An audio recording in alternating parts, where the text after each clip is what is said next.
खास तौर से रात को होता है। बच्चे में जो ग्रोथ और डेवलपमेंट हो रहा है, कुछ बच्चों में कैल्शियम की डिफिशियंसी हो सकती है। बेहतरीन लोगों को नमस्कार, सादर प्रणाम। आज इस वीडियो में बात होगी ग्रोइंग पेन की। ग्रोइंग पेन बच्चों में होने वाला दर्द है जो खास तौर से रात को होता है और दिन में ठीक हो जाता है।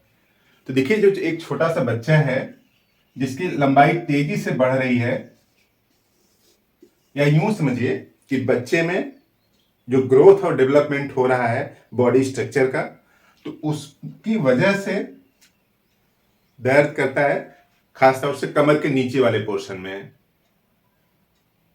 और रात को सोते समय ही होता है।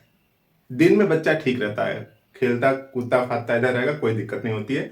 जब ही रात होती है तो दर्द होने लगता है कमर से नीचे वाले पोर्शन में, यानी थाई में हो सकता है, घुटने में हो सकता है, और घुटने से नीचे वाले पोर्शन में हो सकता है। तो उसी को ग्रोइंग पेन बोलते हैं। और मोस्ट कॉमनली देखा जाता है common in child of age about 3 से 12 साल के हैं, यानी जिनकी लंबाई तेजी से बढ़ रही है या फिर जिनकी लंबाई धीरे बढ़ रही है, उनमें भी दर्द होता है। और मोस्ट कॉमन साइड क्या है? थाई में हो सकता है, काफ में हो सकता है, और बिहाइंड नी, घुटने से पीछे वाले पोर्शन में हो सकता है।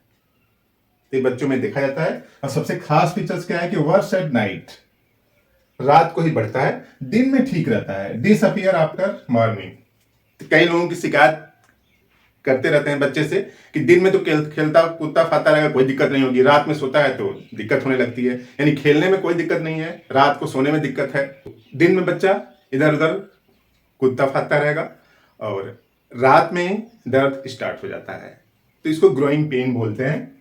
और पॉसिबल काज क्या हो सकते हैं? ओवर यूज ऑफ मसल्स, यानी बच्चा खेलेगा दौड़ेगा इधर उधर, तो उस वजह से भी हो सकता है, तो ओवर यूज ऑफ मसल्स।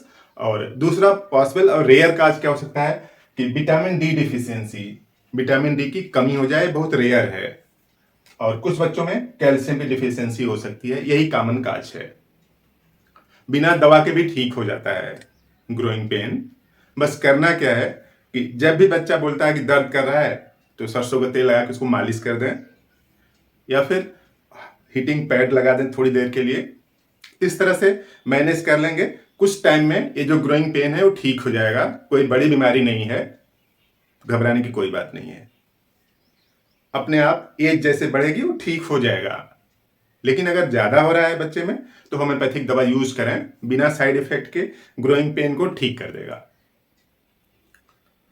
तो ग्रोइंग पेन के लिए जो होम्योपैथी में बेहतरीन तरीके से काम करती हैं, उसमें से 3 दवा का आप यूज कर सकते हैं। 3 दवा जो है ग्रोइंग पेन में बेहतर रिस्पांस करती हैं, इसी से ठीक हो जाएगा। और पहली दवा है इस तरह से ग्वाइकम। ग्वाइकम 30 पावर के दें, सुबह 2 बूंद जीभ पर दे सकते हैं, फिर 1 चम्मच पानी में घोल के दे दीजिए। और दूसरी दवा है एसिड फास। एसिड फास 30 पावर की दवा, इसको शाम को 2 बूंद दीजिए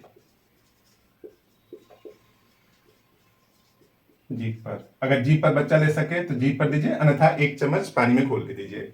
और तीसरी दवा कैलकेरिया फास 3x दीजिए, 3 टैबलेट 3 टाइम। तो इन तीनों दवाओं से जो बच्चे में ग्रोइंग पेन हो रहा है वो निश्चित रूप से ठीक हो जाएगा। तो इस तरह से इंफॉर्मेशन आप दूसरों को भी शेयर करें, ताकि और लोगों की बीमारी में समाधान की संभावना बढ़ जाए। इसी तरीके के और बेहतरीन वीडियो आपको मिले, जरूरी है इस चैनल को सब्सक्राइब कर लें। सब्सक्राइब करके रखें, काम की बात आप तक पहुंचती रहेगी। बात पसंद आए तो वीडियो को लाइक भी कर दें। आपने पूरा वीडियो देखा, थैंक यू।